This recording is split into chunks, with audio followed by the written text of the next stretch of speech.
మీ బీపీని కంట్రోల్లో ఉంచుకోవడానికి మొట్టమొదటగా మీరు చేయాల్సిన పని పొటాషియం ఎక్కువగా ఉన్న ఆహారాన్ని తీసుకోవడం. పొటాషియం అనేది ఒక రకమైన ఖనిజం. మన శరీరం పని చేయడానికి ఈ ఖనిజం ఎంతో అవసరం. ఒకవేళ శరీరంలో పొటాషియం లోపిస్తే బీపీ ఎక్కువ అవుతుంది.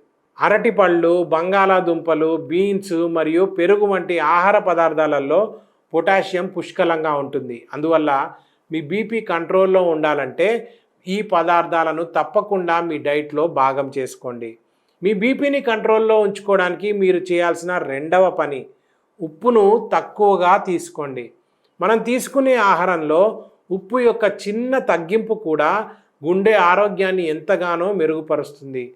కాబట్టి ఉప్పు ఎక్కువగా తినేవారు దీన్ని మీరు ఖచ్చితంగా గుర్తుంచుకోవాలి. ఇక బీపీ ఉన్నవారు ఉప్పును ఎక్కువగా తీసుకోవడం వల్ల శరీరంలో వాటర్ రిటెన్షన్ అంటే నీటి యొక్క నిలుపుదలని పెంచుతుంది. దీనివల్ల రక్తనాళాల గోడలపై ఒత్తిడిని పెంచుతుంది. ఈ విధంగా ఉప్పు బీపీని పెంచుతుంది. కాబట్టి ప్రాసెస్ చేసిన ఆహారం లేదా రెస్టారెంట్స్లో తినే ఆహారాన్ని పరిమితం చేయండి. అలాగే ఇంట్లో కూడా ఉప్పు యొక్క వాడకాన్ని తగ్గించండి.